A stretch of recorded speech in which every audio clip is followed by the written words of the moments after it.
Definitely. All right, guys, we're here on Whirlwind for game number 4. Can Hasuobs close it out? Will Tefel bring it to a game 5? Let's find out.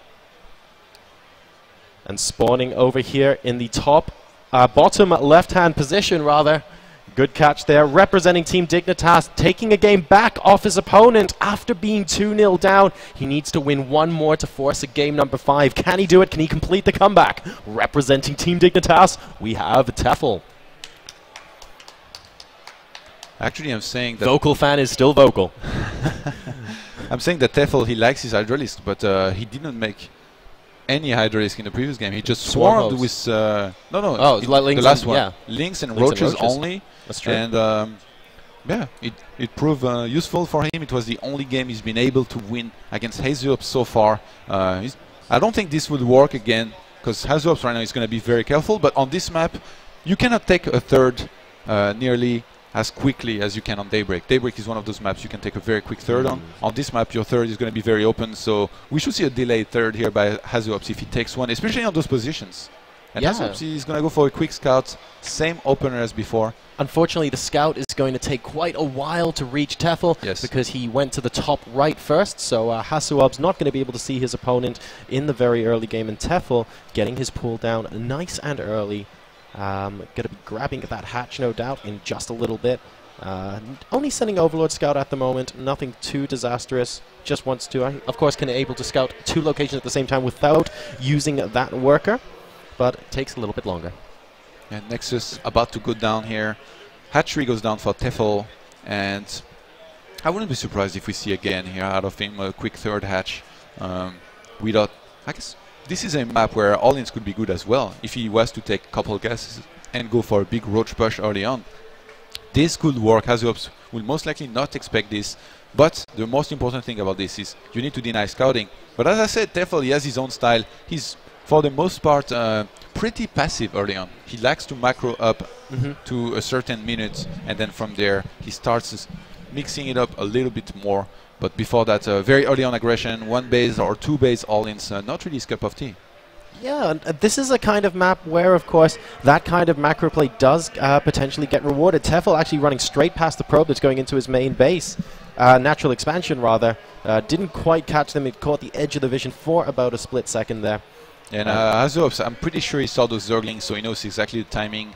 They might be able to hit his base, but the Zerglings are headed the wrong way, sadly, for Tefel right now. Hasuobs is going to hide his probe for the moment, and he's going to be confirming the third hatch momentarily after that. Maybe even proxying a pylon at some point in this game with this one probe. If he can keep it hidden in a corner here, it's going to be such a weapon for him, because Tefel is not even bothering trying to clear the entire map of potential probes and proxy pylons hidden on this area of the map. And it's very, very large as well, so the Zerglings, of course, would have to cover an incredibly large area. Now the Overlord sees that Hasuobs is, in fact, in the top left position, going to be pulling back with that, and as a result, this probe in the bottom might proxy a pylon at the 6 o'clock position. We've seen some Protosses like to do that on Whirlwind. He can do that and then head over to confirm that the hatchery has indeed gone down at the third base. Hasuobs, in the meanwhile, back at home, has started his Mothership Core. It is natural. Yeah, and as always, very early on, Mothership Core here, 2 Zealots followed by a Stalker and a Sentry. We have the pylon of the expansion. What will come next? Well, hopefully it's going to be Gate Forge instead of the Stargate. All right. Let's see when that pops down. Hasuobs, of course, that pound's about to complete. A Zergling harassing it for just a moment there before getting taken out. And a Stalker from Hasuobs going to the very edge of his base to see if the Overlord is there, but Tefel has pulled it back just enough so that it doesn't take any damage. Yeah, and Hasuobs, he's been doing this aggression with his gates every single time, except in the previous game where, I mean, it was good for a moment, but then it ended up not turning out too well. Right now he's about to hit the third. He's proxying a pylon at the 6 o'clock position. He's gonna go again for the same aggression, and Tefel, he does not seem to be very ready for that. I mean, he's getting his Roach Warren, but it should finish on time before those units reach his third. But I mean, the third right now is taking a lot of damage. 2 Zealots, 1 Mothership Core, and 1 Stalker might be able to take it down before a single unit even get there. No, 10 Zerglings are on the way, but speeds only start now. Yeah, and the Roach Warren is only just about completing as well. Also, it's worth noting that there is a Zergling in the bottom 6 o'clock position that was chasing the probe away. So because he was chasing the probe away, he doesn't know that the pylon is there. That's going to be so useful moving forward for Hasuobs as well. And the third hatch does go down. So for the second game in a row, Tefel getting his third denied pretty hard here. And Hasuobs is doing very well of making probes continuously. He's up to 40 probes to 45 drones right now. He's got 2 gas at his expansion. We should see whether he goes for a Stargate or Robo next. Could even be a Twilight actually. He's gonna start his +1 very late with these strategies. One of the downside of going for this gate expand is that you have your Forge late. He's getting a couple sentries back at home. He's got 2. Stargate and Robo goes down behind this. So pretty much the same opener as he did before, but he might get attacked here in the middle of the map and might have to recall. There is a couple links, there is roaches, and Tefel going for the same type of aggression as he did in the previous game here. He knows he's falling behind, he has to do some damage. He's actually starting to drone again. Lair is about to finish. I think he's going to retake his 3rd, so he was just maybe thinking about doing some aggression or faking it. And Hasuobs, I'm a little bit surprised that he goes for both Stargate and Robo this late into the game, but since he inflicted some damage, I mean, he's been doing well for him so far, except in the previous game. Well, in the previous game as well, he saw the Lings move out and had to recall back. In this game, he's just moving his Mothership Core back, so he's going to have energy for that Photon Overcharge once he gets back into his main. He knows that potential aggression is coming, but he really has to start moving back. He scouts a single roach at the edge of his vision, moving towards his natural. He really needs to be moving his Mothership Core back towards it now. Are we going to see a Ninja Oracle, you think? Ninja Oracle. Oh, you know what? It's possible. I mean, we have a hallucinated Phoenix followed up by a genuine one. So one Phoenix on its own, not the best. I'd like to see a couple more of those out first. But Ninja Oracle, definitely a possibility. And look at this. The Mothership Core now chasing the roaches back. I'm just imagining like an old lady with a broom running out, slowly slapping the roaches back to where they came from. It takes a long time to kill them, of course. And the forward pylon, crucially at the 6 o'clock position, now gets taken out by Tefel. I like your metaphor. Mothership Core seems that strong now than every time I look at it. And I like this toss by Hasuobs. He didn't want to waste a lot of gas into going for Stargate units, and he knows that his opponent will most likely be going for Hydralisk this time around. And he got only 1 Phoenix. So that's 100 gas. He was able to kill an Overlord. He can chase the Overlords all around the map. And behind this, he's going for straight Colossi. He's getting the Robo Bay. He's getting his +1 right now. He's made 2 cannons. Actually, no, just 1 cannon. I thought he would play maybe a bit more safe, but lots of gates are going down right now. This is interesting.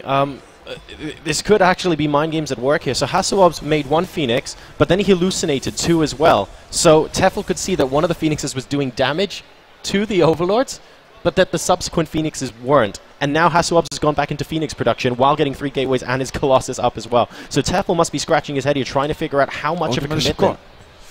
Has to pull back on time. Those Hydralisks do not have the speed upgrade just yet. First Colossi is on the way, Thermal Lance as well. We see actually an Infestation Pit go down. Roach Speed is on the way as well. Level 1 Ground Carapace for Tefel is on the way. He's gone up to 69 drones, so he's recovered pretty well in this game, definitely. He's well saturated on 3 bases. Hasuobs only on 56 probes. Like I said, on this map, you need to delay your 3rd by a lot compared to some other maps, and we do see Hasuobs sending a probe to his 3rd base here. He's about to take it. Yeah, he is. And the Zerglings there, going to try and do a little bit of damage, really just poking around, seeing what the army composition is like. Spots that there is a Colossus behind this army. I'm surprised he didn't send 1 into the 3rd just to confirm it's there, but the Nexus is now building. And Tefel was thinking about engaging here maybe, but at this point in the game, Hasuobs does have enough to hold with the 1 Colossi. He has lots of force field available to him, and he's going to keep on scouting. He has a Zealot actually at the base, own base, and Tefel's creep spread. Tefel trying to catch those Phoenixes here, but nice reaction by Hasuobs. We have no Spores in any of the base, and we have a Hive on the way. Could we see DTs wrecking the economy of Tefel again? Are we going to see Vipers? I think the Infestation Pit and the pretty quick Hive is going to signify that he wants to try and get up to Vipers, but you're absolutely right, Todd. I'm a little bit concerned about this lack of detection coming out from Tefel. I mean, Hasuobs knows, of course, he won games with DTs already, so if he sees that there's no detection here, and he will be able to because the Phoenixes are all around, that might trigger something from him. And look, a Twilight Council immediately going down. He's thinking it maybe later on DTs could be an option. Yeah, actually in both games that Hasuobs won so far, he's used DTs and done quite some damage with them. So if he's spotting a pattern here and he's going, well, once again, I don't see a Spore Crawler, maybe I can get away with something here. The one thing I would say, though, is that he doesn't have a forward pylon out on the map at the moment, so he needs to try, at some point in the next couple of minutes, sneaking a probe out, seeing if he can get a few of those down.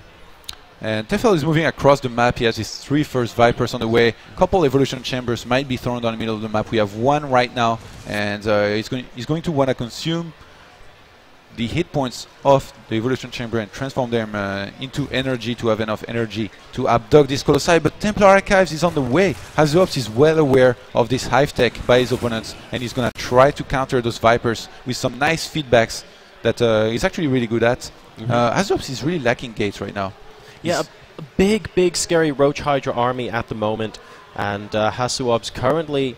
He's on 6 gateways, but you're right, he could definitely add a couple more. I mean, Tefel would be completely within his rights just to poke up and double-check that the third is defended. He's going to want to scout a little bit. The Phoenixes, of course, can't really engage when the Hydras are in that army composition. Tefel's creep spread, of course, is up to the middle of the map, which is actually quite impressive on Whirlwind. Very big map. Takes a while to get there. And Hasuobs is getting charged, which is so smart against this army. He's going to need Zealots to stream in and to make sure that even if these Colossi get abducted, there is something crushing those Hydralisks in the meantime so that they cannot target the Colossi as easy. Two Colossi are hallucinated here. Very nice movie by Hasuobs. There is no Overseer here. He might end up...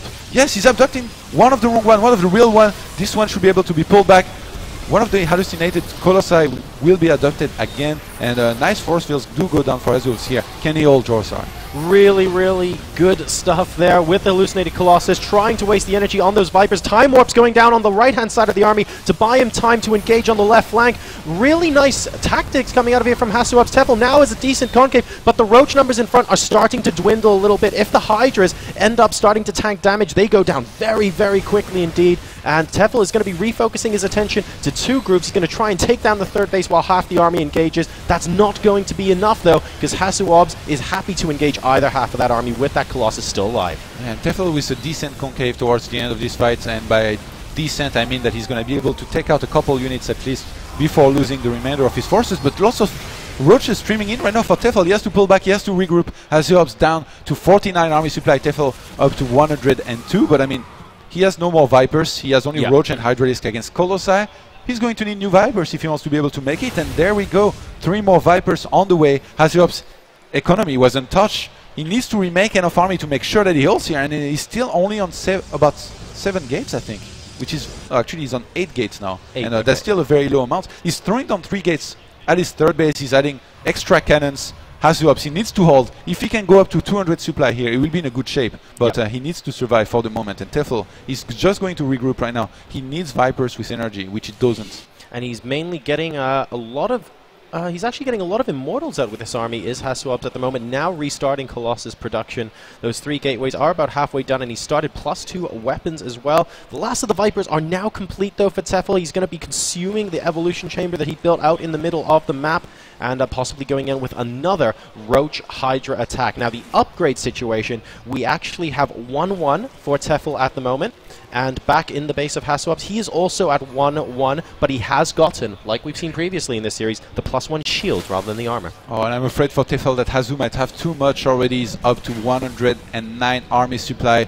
He has Storm, so he could storm his entire army. He's going to choose to feed back the... Oh my god, those storms are looking absolutely huge, even time warping to make sure that the units can't get away very quickly. A really great start to the engagement, but Tefel has a fantastic concave at the moment, and Hasuobs is being forced back into his third. The Vipers don't have enough energy, tried it with a couple of the Dusts, still a Colossus alive with this army, and Hasuobs, after backing away a little bit to regroup, will be able to push Tefel back once again. And Dark Shrine is on the way. We do not have a proxy pylon by Hasuobs just yet. That's what we were talking about. Yeah, he needs that proxy pylon, and there's a probe. Oh no, it's a Zealot in the bottom right-hand corner, so he needs to find a way to get them in there. And we have not a single spore made by Tefel. If Hasu was to time a couple DTs in each mineral line, it will be disastrous for Tefel. The Phoenix has picked apart a Phoenix. Sorry about that. They managed to get a Viper, and a second one almost went down there. Really nice as they were consuming an Evo chamber. And upgrade-wise, Tefel is on 1-1, Hasuobs only on 1-1 as well. So both players not doing the greatest job of upgrading so far in this game. I mean, they've been very aware that they might have to fight anytime, and they've been fighting a lot, but they could definitely have done a better job, especially if you look at the economy. I mean, Hasuobs has been trading a lot, but Tefel is very rich, he has no excuse. And this Zealot and DT over on the right-hand side is going to spot the army, and as a result, actually, Tefel gets early warning that the DT is out on the map as well, so that is huge, absolutely huge for him. Still no forward pylon, he had to walk them over. But he needs at least 1 spore, 1 spine per base, and then you have the support of the Queen, but he's not even making that. He's getting a couple extra evolution chambers right now. Lots of overseers. Yeah. 4 of them at the moment. I think he's going to send 1 per base and trust that that's going to be enough. Yeah, he's actually making a bunch of Spine and Spore by his natural. So there we go. That's going to be the fortified place in which he cannot lose his production facilities. And I mean tech facilities, Hydra is then, Infestation Pit. And actually those are under attack in his natural. Oh my goodness, a couple of DTs and 3 Zealots now working away at these buildings in the natural expansion. The Spine Crawler's trying to get picked off as well. Where is the Spore Crawler in this? Is that going to go? There's a couple of drones getting picked apart by this DT, and all of a sudden Tefel is reliving the nightmare of game number 1. Excellent Storm as well as he goes for a counterattack, trying to prevent the Zerg army from getting in. He needs a couple more decent Storms though. Viper goes down very, very quickly. He needs 2 more Storms in his Time Warp, and Tefel is being pushed back. Hasuobs at 178, supply to 105 from Tefel. It's not going to be enough. GG! And Hasuobs completes the victory, and you know, by the margin you said.